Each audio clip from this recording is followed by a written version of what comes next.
Hi everyone and welcome back to YTCSC, YouTube's Celtic Supporters Club. My name is Mark Campbell and I am your host. Going to do a video today on who are Braga, who are the team that we are facing in Thursday night, 6:15. Before I do that, we are at 1,480 subscribers. If you're watching this video and you haven't subscribed, please click subscribe. Really help us grow the channel. Appreciate it. Let's get into the video.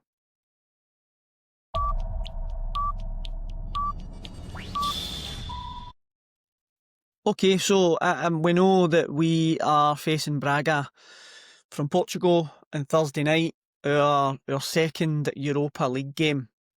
We currently sit with a point on the board, and we bring the Portuguese team Braga to Celtic Park Thursday, SC Braga. So who are they? And how are they getting on this year? So Braga sit 7th in the Portuguese league. Current run of form has been really, really poor, actually, which is a great thing for Celtic. We've got the fans calling for the removal of Carlos Vicens. They are having their own type of protest right now, and they are all waving white handkerchiefs at their matches to let the manager know that his time is up. His goose is cooked. His tea is out. They want him gone, and he's refusing to go. He's not getting the message, and he's not backing down. So they are a decent outfit, and we should know that as football fans. But their run this year has not been great. They've won 2. They've had a run of losses and draws. They lost 1-0 to Nacional. They drew against Vitória, 1 each. They've lost to Gil Vicente, 1-0. A draw against Rio Ave, 2 each, and a draw against AVS, 2 each. So not a great start for SC Braga, and they come to Parkhead not with the greatest of form, which is, as I said, good news for Celtic. However, their European form this year's been all right. They made the Europa League by qualifying against Lincoln Red Imps. Remember them? We had them a few years back. Champions League qualifiers, I'm pretty sure. So they beat them 5-1 at home, and then they beat them 4-0 away. So they gave them a right doing to get into the Europa League. SC Braga's first game was against Feyenoord, so not an easy match actually. Their first 2 games, Feyenoord and Celtic, so two tough teams. They beat Feyenoord 1-0, so they've managed to get the first points in the Europa League with a 1-0 win against Feyenoord. So that tells us they are no mugs. Decent team, might be having a poor time in the league. But we need to be at our best to go ahead and beat them. So I'll run over a few of the players that I've had a wee look into. We have signed Fran Navarro. He's a striker who has scored two goals in 5 games. He signed, I couldn't get the number right. It was either between 2.7 and 7.5. Very hard to work that out actually. And he signed from Porto. So he has played, he's got a bit of quality. He's played from Spain under 16s to Spain under 20s, and he's scored goals in all of those unders. Those unders. The big thing about this boy is it was him that scored against Feyenoord. So he scored the winner against Feyenoord. So he knows where the back of the net is, and he's done it in Europe before. So I'm pretty sure he'll come to Parkhead with a bit between his teeth and looking to try and put one in against us. They've got a boy called Pau P-A-U, Pau Victor. He's another striker. He has scored 1 in 7 games. He signed for 12 million from Barcelona, so he's a big money signing for them. Decent pedigree as well. He was with Girona and Barcelona, and he scored goals again. And wherever he's been, decent player, and one for us to watch out for. 6 foot, this boy is, so he'll be a bit of a boy and a bit of somebody to handle for Scales and CCV. Although Scales, I thought, done super well against the big Hib striker who tried to bully him on Saturday, and big Scales, he just wouldn't let it happen. So we've got another guy called Amine El Ouazzani. These brilliant names that I'm really good at pronouncing. He's another striker, but he plays right wing as well. He scored two goals in 6 games. So again, decent start to the season for this guy. So if he's playing right wing, we'll need to be keeping a wee eye on him. And then the other one I'm going to pick out is Rodrigo Zalazar. He's a CM, and he scored 1 in 6 games this year. So although they've had a poor start, they've got players that know where the back of the net is, and Celtic will need to be at their best to beat them.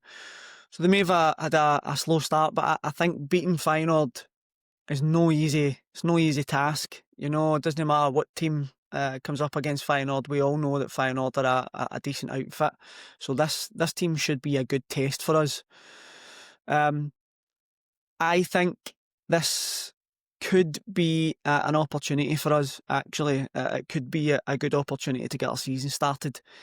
But we've got another fans protest. This time I think it's a 30-odd minute silence. That, for me, won't help the team, and I'm not for any protests that are actually going to impact the team. I was at Parkhead on Saturday, and the Hibs fans were shouting, singing, it's like a library in here. And it was until the 12th minute, and then picked up a wee bit. And as the game went on, it died off again, and the Celtic fans only really get into it when we realised we were right up against it, and that the game was getting to a point where we had to score, and also a wee bit of frustration. That second half was frustrating as anything, with the meaningless passes that we were playing, wee 2, 3, 5 yard passes, just pointless. So I'm not sure how that's going to help the fans. The players don't know how that'll work. I'm all for the protests, but I want to make sure that we do something that helps the players. Someone had suggested the whole stadium sing and sack the board for 12 minutes to keep the noise levels up. I think, again, I don't know how that would pan out. Yeah, it would get the message across, and it's a simple thing to remember. Sack the board, everybody can get involved. I don't know how that would impact the players. I don't know if that's a positive thing or a negative thing. It would certainly get the message across to the board. But I get that the fans are trying to get some kind of meaningful protest in place. I'm not a fan of the silence. I get the meaning behind it. They are silent, and so we are being silent. But I just don't like it, and unfortunately. Okay, so the lineup for me, I think it will be. In fact, I'm going to give you one that I would like instead of what I think it will be. I think Schmeichel in goal. Tierney's left back, but I would be happy if Sarachi played. I thought he looked really good, especially first half against Hibs, and I think he's starting to look like a good player. Can play inside as well, which is nice. Tierney doesn't really do that and can't really do it, but Sarachi seemed to handle it okay. I think Carter Vickers and Scales have had a good partnership this season. I think Big Scales, as I said, was excellent yesterday in defence, and he's been great this season. Maybe a wee bit question marks with his distribution, but you can't fault the guy for trying. He was one of the only players to be looking to get balls over the top against Hibs. So I'm liking Big Scales now, and hope it continues, and he has another good game. I'll play Donovan in the right back position all day long. I'm not a big fan of Ralston. He does a job, but he's not at the European level, and I know Donovan's just a newer player, but I think if we had Donovan against Hibs, we'd have had more joy, because he's better at going forward and gets more involved. Ralston's more of a defending right back, right wing back for me, and he doesn't offer you much going forward. So I would play Donovan. I would like to see Bernardo start. I really would. I would like to see McGregor, Bernardo and Nygren as the three. I'd like to see Bernardo start as the CDM, push McGregor forward and free him up a wee bit to try and dictate the play, which we know he can do, and he's just not been doing it. He's just not been at it lately. I think free him up and let him try and cut some defence open, get some balls breaking lines and getting a left back or a right back in, get him on the edge of the box and if anything drops, let him have a shot. We know he can hit them. And Nygren, I'm saying Nygren because I've still not gave up on him, but I think his shining start to the season is fading. But I think if you play him, Bernardo as a CDM and have McGregor and Nygren a wee bit further forward, I think that could work. It could free us up a wee bit. And then on the left, I would put Tenekce as he has had a great start to his career. As again, I was impressed with him against Hibs. Every time the ball came to him, he wanted to do something with it. He wanted to come inside, go down the line. He's all for trying something, so I think he has got to start on the right. Maeda, take Tenekce on the left. Maeda on the right. I'm not a big fan of that, but I don't think we've got a lot of options there. I would play Maeda on the right and try and get him to stay on the right, because a lot of the times against Hibs he was more central than Aniacho was, and we had a chance to go down the right wing a few times in that first half, and he just wasn't there, which defeats the point of the whole having a right winger scenario. And I think up front, Aniacho. I know we don't have the option of Shin on the bench, so you're going to have to rely on Johnny Kenny as your backup striker.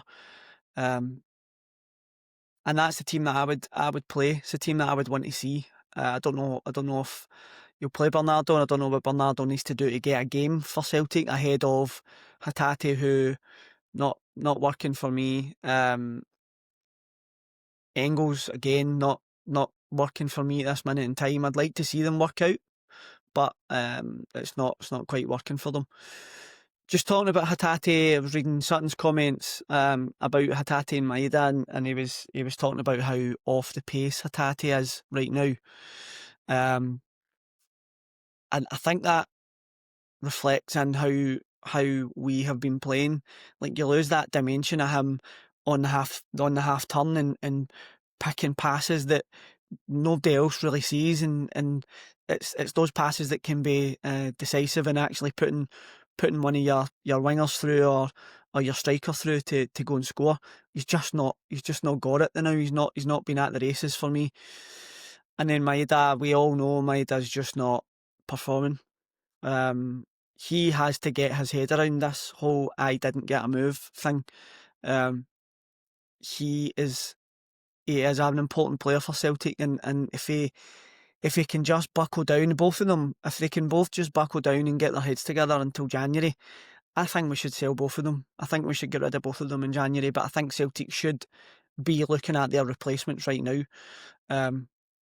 That should be something that we are well ahead of the curve on. We should be identifying targets, we should be tapping them up, we should be talking to their clubs, we should be getting everything in place, and then we should be selling Hatate and Maeda. For me, I think the two of them need to go, because they're giving us very little right now, and their heads aren't in the cause, which is no use.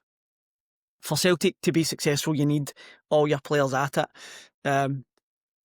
McGregor needs to turn up a wee bit, and that's why I would like to see him a wee bit further forward, free him up a wee bit, and put somebody like Bernardo, see what happens. Bernardo as a CDM. I think if we can go and we can score a few goals on Thursday, I know that there's not going to be a full attendance there, but I'll be there with the wee man and cheering the team on. I think if we can go there and score a few goals and give ourselves a wee bit of confidence, it might actually kickstart our season. So although it's the Europa League and it's not the big cup that we want to be in, I think let's go and invite Braga on us and go and take 3 or 4 off them. I would love to see that. I would love to see us playing counter-attacking football. I was messaging my last video, one of the boys, I think it was your pork chop, that was saying in the SPL, maybe with the low block, we should just invite teams onto us and play counter attack, which I don't think it's a bad idea actually, because it creates more space. And I think sometimes you see that Celtic playing the ball across the back an awful lot. Just give them the ball. Give them the ball up the top of the park and let them have a go at you and let their whole team come out. Win the ball back and away you go. So I don't think that's a bad idea, Pocket. I think we'll get the space in Thursday to actually do that anyway, but I think when we were up against teams like Motherwell at Parkhead, then that might be not a bad idea. Well, maybe not Motherwell actually, because they're totally possession based now actually, and they'll be about 70-75% possession, very much like Celtic. Anyway, I am hoping that we can go to or bring Braga to Parkhead and Thursday and give them a good slap and wake ourselves up and have a good season. So let's hope that works out. What do you think the team will be? How do you think the game will go? Are you actually bothered? Get a few comments in and let us know. Hail, hail.